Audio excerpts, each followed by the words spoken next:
이수빈이 우리 그만하자고 말한 그날 밤, 박성재는 고성희에게서 온 한 통의 메시지를 보고 손이 굳어버렸는데요.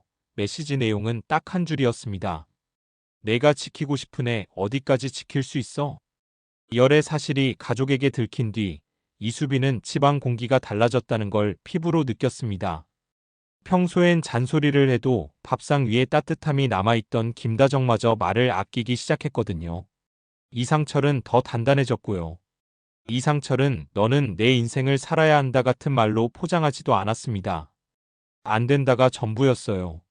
이수빈은 그 단어 하나가 사람을 얼마나 작게 만드는지 그때 처음 제대로 알게 됐습니다. 이수빈은 방으로 들어가 문을 닫았는데도 숨이 막혔습니다. 내가 뭘 그렇게 잘못했지? 라는 생각이 먼저 들었고 곧바로 아니, 난 잘못한 게 없어라는 반발이 올라왔는데요. 그 두 감정이 계속 부딪히니까 이수빈은 아무것도 못하고 침대 끝에 앉아 있다가 결국 박성재에게 전화를 걸었습니다.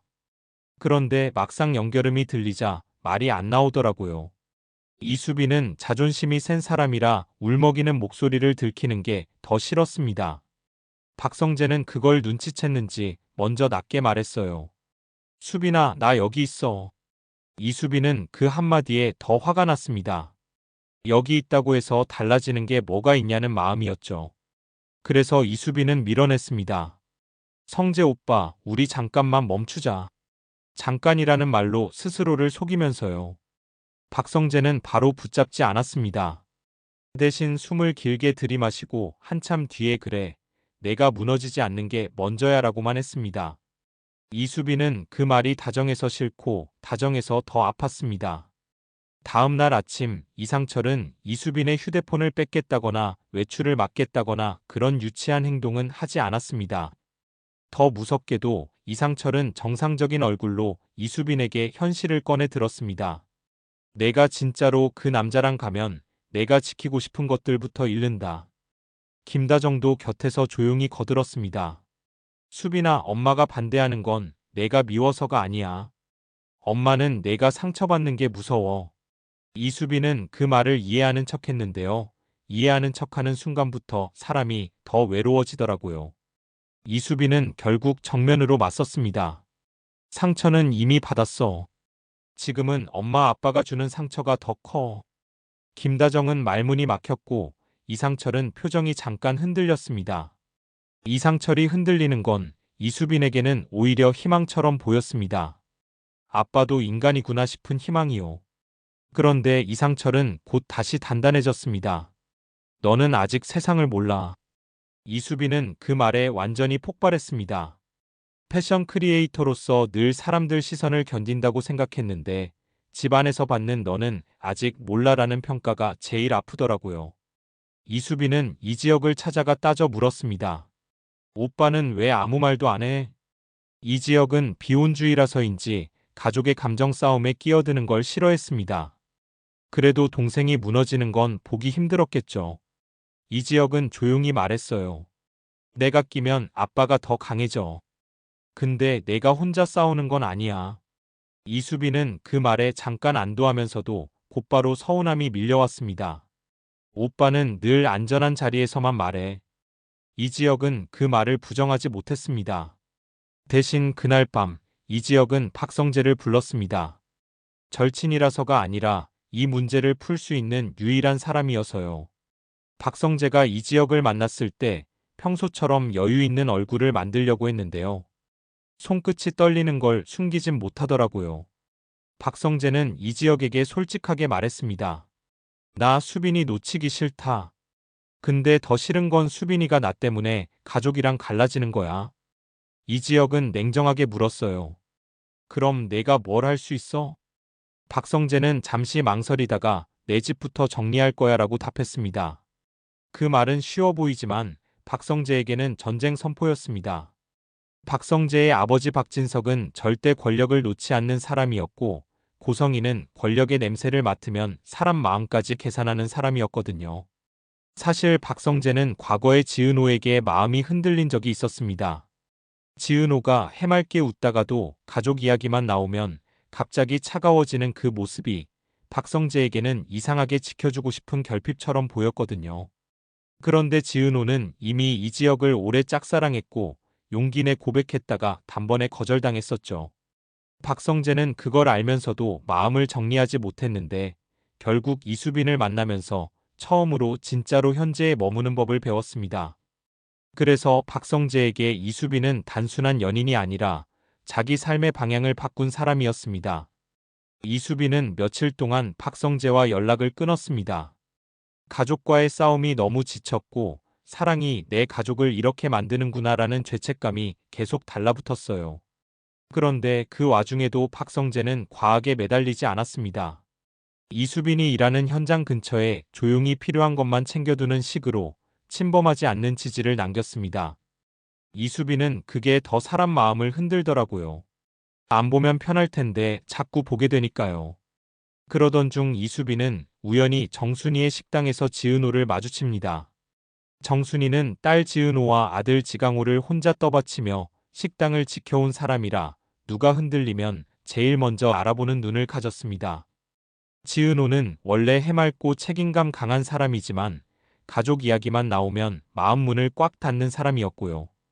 지은호는 이수빈을 보자마자 너 얼굴이 왜 그 모양이야 라고 툭 던졌어요. 그 말에 이수빈은 갑자기 눈물이 났습니다. 이수빈은 그 자리에서 처음으로 자기 마음을 말했습니다. 나 엄마 아빠랑 싸우고 있어. 나도 내가 싫어. 지은호는 잠깐 말이 없더니 현실적인 조언을 해줬습니다. 싸움은 이기려고 하면 오래 못 가. 내가 지키고 싶은 게 뭔지부터 정해. 그 말은 이상하게 위로가 됐습니다. 지은호가 가족이라는 말에 기대지 않는 사람이라서 더 믿음이 갔거든요. 그때 식당 문이 열리고 고성이가 들어왔습니다. 고성이는 처음부터 지은호를 향해 미소를 지었는데요. 그 미소가 사람을 편하게 하는 미소가 아니라 사람을 얼게 하는 미소였어요. 고성이는 지은호에게 낮게 말했습니다. 지은호 씨, 박영나랑 자꾸 엮이던데 어디까지 알고 있어? 지은호는 표정이 굳었습니다. 무슨 말씀이세요? 고성이는 대놓고 협박하지 않았지만 그게 더 무서웠습니다. 난 그냥 확인만 하고 싶어. 쓸데없는 소문이 커지기 전에. 그 옆에서 지강호가 어정쩡하게 서 있었는데요. 지강호는 늘 자격지심이 있어서 돈 냄새가 나면 괜히 끼어들고 싶어하는 타입입니다. 지강호는 고성이를 알아보더니 눈빛이 반짝했어요. 정순이는 그 얼굴을 보자마자 강호야, 안으로 들어가라고 단호하게 눌렀지만 지강호는 말을 안 들을 때가 많았고 그게 늘 문제의 씨앗이 됐습니다. 이수빈은 그 대화를 듣고 직감했어요. 이건 연애 하나로 끝날 문제가 아니구나 하고요. 그 장면을 하필 박성재가 보게 됩니다. 박성재는 식당 앞에서 멈춰 섰고 고성이와 지은호가 마주 선 모습을 보고 얼굴이 굳어졌습니다. 박성재는 속으로 생각했어요. 설마 저 사람이 은호의 친모? 확신은 없는데 이상하게 퍼즐이 맞아 들어가는 기분이었습니다. 고성이가 왜 지은호를 압박하는지, 박영나가 왜 지은호에게 진심을 전하려 하는지, 박진석이 왜 그걸 막으려 하는지 말이죠. 박영나는 그 무렵 지은호를 찾아가 진심을 전하려 했습니다. 언니, 나 진짜로 가까워지고 싶어. 그런데 지은호는 단호하게 선을 그었죠. 넌 내 부모의 딸일지 몰라도 나와 가족이 아니야. 박영란은 상처를 받으면서도 쉽게 물러서지 않았습니다. 박영란은 화가이자 대학원생으로 살면서도 요즘은 웹툰 작가가 되겠다고 결심한 사람이었거든요. 박영란은 지은호에게 꿈을 털어놓았고 지은호는 차갑게 말하면서도 현실적인 길을 알려줬습니다. 도망치듯 하지 말고 매일 해. 하루 한 컷이라도. 그 한마디가 박영란을 다시 세웠습니다. 하지만 박진석은 박영란의 꿈을 인정하지 않았습니다. 그런 걸로 밥 먹고 살 수 없다는 말로 꿈을 부정하고 지은호랑 엮이지 말라는 말로 박영란의 마음을 막았죠. 박영란은 그때 이지환을 바라봤습니다. 이지환은 박영란의 운전기사이자 보디가드로 늘 곁에 있었는데 말은 없지만 눈빛이 괜찮다고 말해주는 사람이었습니다. 이지환도 속으론 갈등이 컸을 거예요. 이지환은 이 지역의 남동생이고 박성재는 이 지역의 절친이니까요. 누굴 지켜야 하는지, 어디까지가 자신의 일인지 매일 경계가 흔들리는 얼굴이었습니다. 이수빈은 이런 복잡한 관계 속에 끼어 있는 게 싫어서 다시 한번 박성재를 밀어냅니다. 오빠, 우리 문제에 너희 집을 끌고 오지 마. 박성재는 처음으로 목소리가 높아졌습니다. 수빈아, 이미 끌려왔어. 내가 원하든 원하지 않든. 이수빈은 그 말에 더 겁이 났습니다. 박성재가 자신을 위해 무리할수록 이수빈은 자신이 박성재 인생을 망치는 사람이 되는 것 같았거든요. 그리고 결정적인 일이 벌어집니다. 이상철에게 전화를 한 거예요. 첫 통화는 아주 정중한 척하면서도 결국 거래였습니다. 이상철 선생님, 따님 일로 심려가 많으시죠. 서로 좋게 정리하면 어떻겠습니까? 이상철은 그 말에 분노했습니다. 이상철은 고지식하고 정직한 사람입니다. 그래서 더 거래를 싫어하죠. 전화기를 내려놓고도 한참을 떨었는데요. 그 떨림은 단순히 화가 아니라 내 딸이 이런 세계에 발을 들였구나라는 두려움이었을 겁니다.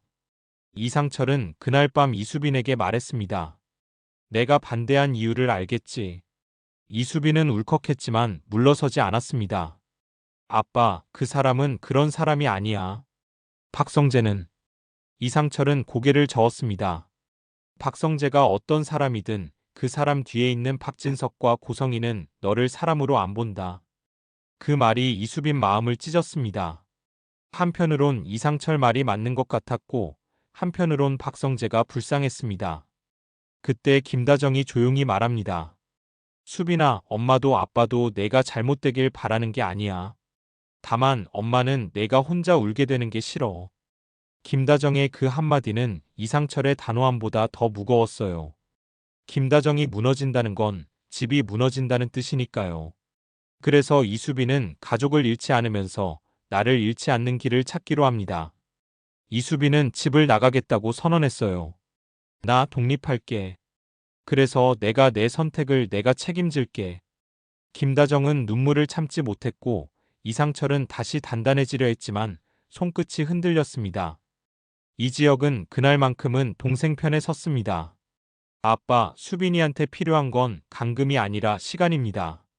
이수빈이 작은 원룸으로 옮긴 첫 주는 생각보다 더 잔인했습니다. 낮에는 멀쩡한 척 할 수 있는데 밤이 되면 벽이 너무 가까워졌거든요. 그래도 이수빈은 버텼습니다. 자기가 선택한 길이니까요. 그리고 그곳에서 박성재의 진짜 노력이 시작됩니다. 박성재는 다시 만나자를 입에 올리지 않았습니다. 대신 이수빈의 생활을 침범하지 않으면서도 이수빈이 무너지지 않게 지지했습니다. 이수빈이 촬영 일정을 소화할 때 스태프들 간식만 챙겨주고 사라지는 시기였죠. 사람들은 박성재 본부장님 의외로 따뜻하시네요 라고 했지만 이수빈은 그 따뜻함이 더 무서웠습니다. 이 사람이 나 때문에 계속 상처받으면 어떡하지 싶어서요. 그런데 이수빈을 진짜로 흔든 건 박성재가 돈이 아니라 잃을 각오를 보여줬을 때였습니다. 박성재는 고성희와 정면으로 부딪히기 시작합니다. 고성희는 박성재를 자극했습니다. 사람? 그거 오래 못 간다. 내가 가진 걸 지키고 싶으면 선택해. 박성재는 이번엔 물러서지 않았어요. 내가 가진 걸 지키려고 수빈이를 버리면 그건 내가 나를 버리는 겁니다. 고성희는 웃었지만 그 웃음이 살짝 금이 갔습니다. 박성재가 처음으로 통제 밖으로 나가고 있었거든요. 그 여파는 곧 박진석에게 닿았습니다. 박진석은 박성재를 불러 단호하게 말합니다. 그만해라. 내 자리가 뭔지 잊지 마. 박성재는 조용히 대꾸했어요. 아버지가 제 자리를 주신 게 아니라 제가 만든 자리입니다. 박진석의 눈빛이 차가워졌습니다. 그 순간 박성재는 알았을 거예요. 이제부터는 연애가 아니라 전쟁이라는 걸요. 이수빈은 그 사실을 알고 다시 흔들립니다. 박성재가 자기 때문에 아버지와 맞서고 고성희와 부딪히는 걸 생각하면 마음이 무너졌습니다. 그래서 이수빈은 박성재에게 마지막으로 묻습니다. 오빠, 나랑 같이 가면 진짜로 다 잃어도 괜찮아? 박성재는 쉽게 대답하지 않았습니다. 대신 아주 솔직하게 말했어요. 무섭지. 근데 더 무서운 건 내가 너를 놓친 뒤에 내가 나를 견딜 수 없을 것 같아. 그 말에 이수빈은 또 울었습니다. 이수빈은 사랑이 이렇게 현실적인 말로 위로가 될 줄 몰랐거든요. 이수빈은 바로 돌아서지 않았습니다. 다만 한 걸음만 가까이 갔습니다. 그럼 우리 다시 시작하자. 근데 천천히. 박성재는 그 말에 고개를 끄덕였습니다. 그래. 너 속도에 맞출게. 그런데 바로 그때 지강호가 사고를 칩니다. 지강호는 고성희에게 접근해 저도 뭔가 도와드리면 같은 말을 꺼내고 고성희는 그 약점을 놓치지 않습니다. 고성희는 지강호에게 돈 대신 입을 요구합니다. 지은호 씨가 뭘 숨기는지 내가 제일 잘 알잖아. 지강호는 처음엔 겁먹었다가도 곧 욕심이 올라옵니다. 그 욕심이 결국 지은호에게 칼이 되겠죠. 지은호는 가족에게 마음을 열지 않는 사람이지만 정순이는 그걸로 늘 가슴이 찢어졌습니다. 그리고 그 찢어진 틈으로 고성희 같은 사람이 파고드는 거예요. 마지막으로 이수빈이 짐을 정리하다가 이상철 서랍에서 오래된 사진 한 장을 발견합니다. 젊은 시절 정순이와 함께 찍힌 사진이었고 그 옆에 박진석으로 보이는 남자가 희미하게 서 있었습니다. 이수빈은 손이 떨렸습니다. 아빠는 도대체 뭘 알고 있었던 거지? 라는 질문이 머리를 때렸고요. 이수빈은 아직 그 사진을 누구에게도 보여주지 않았습니다. 김다정에게도, 이지혁에게도, 박성재에게도요. 다만 이수빈은 알게 됐습니다. 이제는 도망치면 안 된다는 걸요.